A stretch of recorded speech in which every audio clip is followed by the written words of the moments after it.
Hey everyone, welcome back for another deep dive. You sent us some research about how divorce affects kids, Mm-hmm.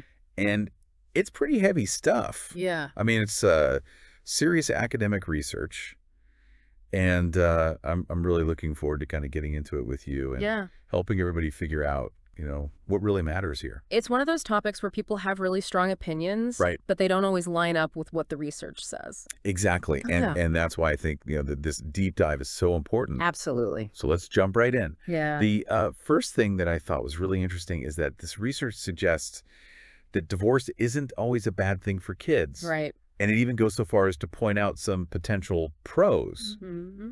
which I have to admit I was a little surprised by. Yeah, I think it's important to remember that we're not trying to say that divorce is good, Right. but just that kids can have a whole range of experiences. Right. And that, sometimes even with all the difficulties, separation can actually lead to some positive changes for a child. One of the pros that really jumped out at me was escaping a toxic environment. Okay.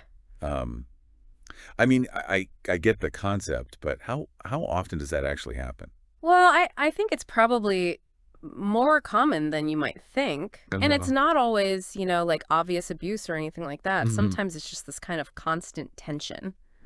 Yeah. That feeling of walking on eggshells all the time. Right. Even if it's not directed at the kids, they still absorb it. Yeah. They're like little sponges, That makes me think about how parental well-being kind of plays into all this. Oh, absolutely. That's a huge piece of the puzzle. Yeah. If parents are constantly stressed or unhappy in their marriage, Right. it creates this ripple effect. I mean, imagine, a child who's trying to focus on their homework Yeah. while their parents are, having a tense argument in the next room. Right. Even if it's not like a screaming match or anything. Right.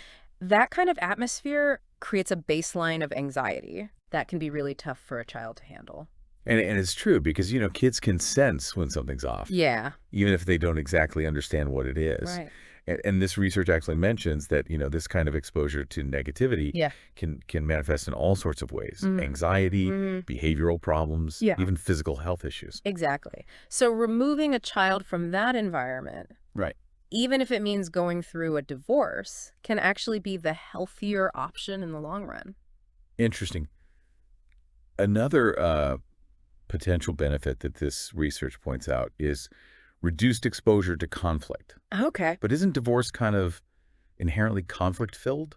I mean, it certainly can be, especially in the beginning. Right. But let's say, the parents are constantly fighting Yeah. while they're still together. Mm-hmm. The child is basically trapped in a war zone every single day. Right. Divorce, while challenging in its own ways, Yeah.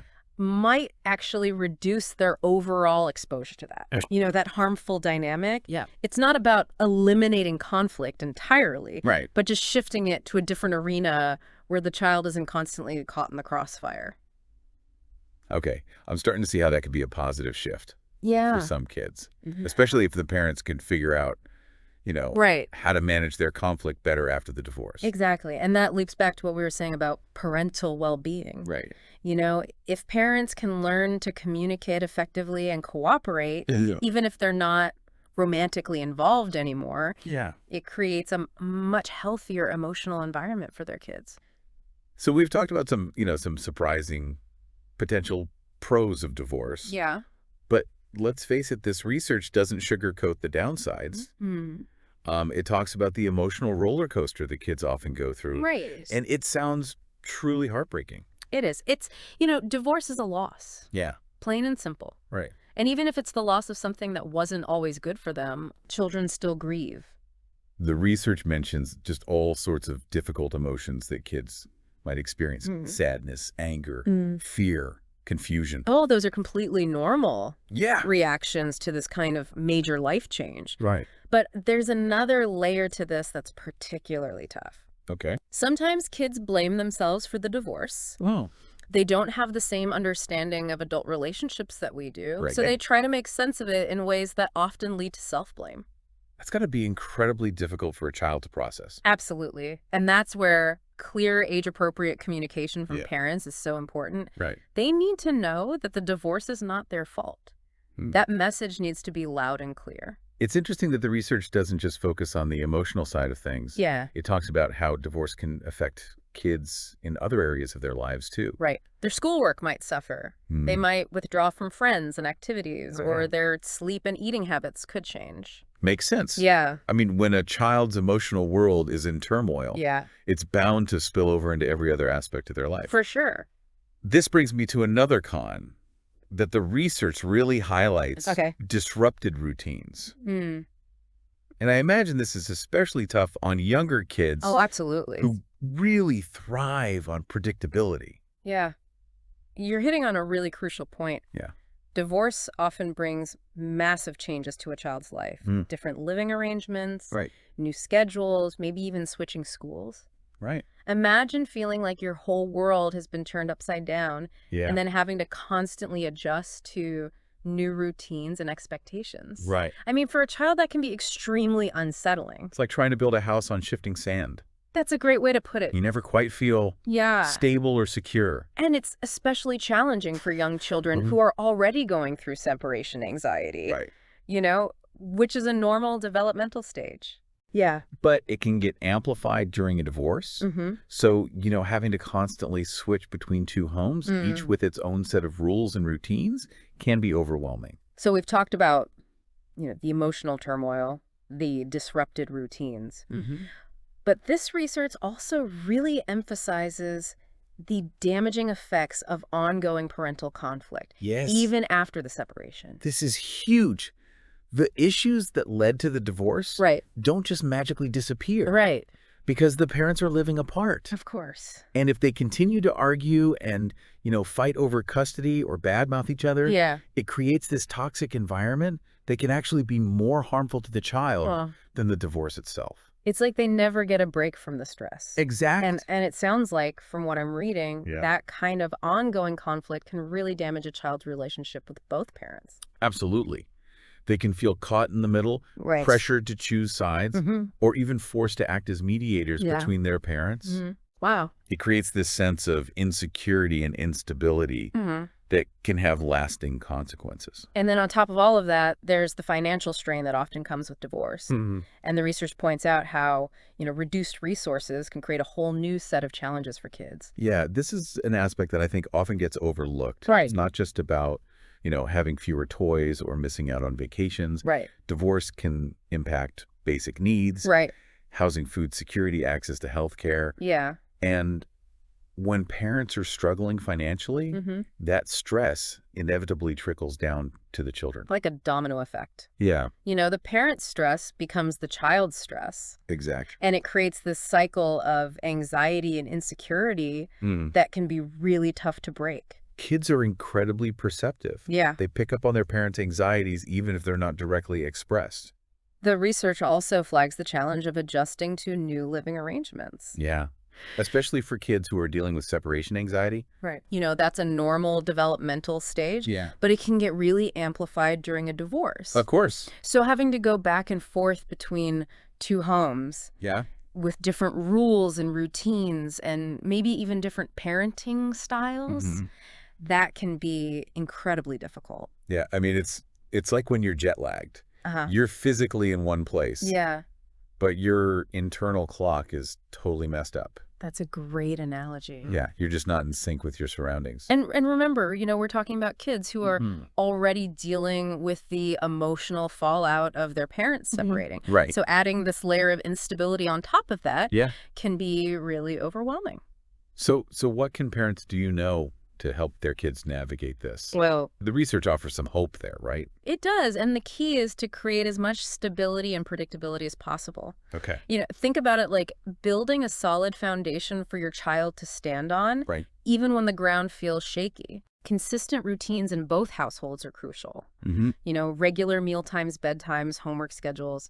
These things provide a sense of normalcy and help kids feel more grounded. It's like creating little islands of calm in the middle of a storm. Exactly. And it's not just about external routines. Open and honest communication is also really important. Parents need to create a space where their kids feel comfortable expressing their feelings, asking questions, sharing their worries without fear of judgment. That makes me think about this idea of ambiguous loss. Oh, yeah. It's this weird kind of grief that kids experience when a parent is still physically present, but the relationship has changed. That's a really insightful connection. Yeah. It's a loss that's hard to define, hard to talk about, and often hard for adults to even fully grasp. Right. So imagine how much more challenging it is for a child. Exactly. And that's why, creating that space for open communication is so important. The research also emphasizes, parents working together. Yeah. Even though their romantic relationship has ended. Right. I mean, that's got to be one of the hardest things. It is. It's also one of the most crucial, think of it like a business partnership. Okay. Where the shared goal is to raise, healthy, well-adjusted children. Right. You might not always agree on every decision. Right. But you have to find a way to cooperate and put the needs of the business first. I love that analogy. And in this case, the business is your children. Right. And the research actually offers some practical tips for co-parenting. For starters, it really emphasizes clear and consistent communication between parents. Absolutely. Like using shared calendars, keeping track of schedules, making important decisions together, and presenting a united front to the kids, right? Even if you're disagreeing behind the scenes. Exactly. The research also suggests that seeking professional help can be really beneficial for some families. Absolutely. Family therapists and counselors can provide a neutral space for parents to work through their conflicts and develop healthy communication strategies. Right. And they can also provide support for the kids who are struggling with all of this. Right. And there are also a ton of online resources available these days. Oh, yeah. Like co-parenting apps and websites that can help with communication and scheduling. This can be incredibly helpful. Right. It just takes some of the guesswork out of it. Right. And can reduce the potential for misunderstandings and miscommunications. Right. Which ultimately benefits everyone, especially the kids. It sounds like a lot of work. Yeah. But the research really does suggest that it's worth it. It is. That investing in these strategies can really make a difference for kids. It really can. Going through a divorce. It's the most important work that a parent can do. It's about putting the child's needs first. Creating an environment where they can heal and grow and thrive, even in the face of this really difficult transition. It's like that saying, it takes a village to raise a child. Yeah. And sometimes that village looks a little different than we expect. Exactly. Yeah. And even though divorce can be a painful and challenging experience, it doesn't have to define a child's future. Right. With the right support and guidance, they can emerge from this experience resilient, adaptable, capable of building healthy and fulfilling lives. That's a really hopeful message. It is. And it's not about pretending the divorce is easy or minimizing the challenges. Yeah. It's about empowering parents to create the best possible outcome for their children, even under these difficult circumstances. And that message applies not just to families going through divorce, but to all families facing major life changes, whether it's a move-it, a job loss, a serious illness, any kind of upheaval, really. Yeah. The principles we've talked about today. Yeah. Open communication, consistent routines, prioritizing the child's well-being. Those can make a huge difference in how children navigate those challenges. It's so easy to get caught up in our own stuff. Yeah. And forget that kids are going through their own version of the same events, but often without the tools to cope. That's so true. And we often underestimate children's resilience. Yeah. I mean, with the right support, they can adapt to these challenges and even come out stronger on the other side. Yeah, it really is amazing how resilient kids can be. Right. Well, this has been a really fascinating conversation. I feel like we've done a real deep dive into a topic that affects so many people. Absolutely. So before we wrap up, I just want to make sure that we highlight a few of the key takeaways. Okay, that's good. So first off, we've learned that the effects of divorce on kids are incredibly complex. Yeah. There's no one-size-fits-all answer. Each child's experience is unique. Right.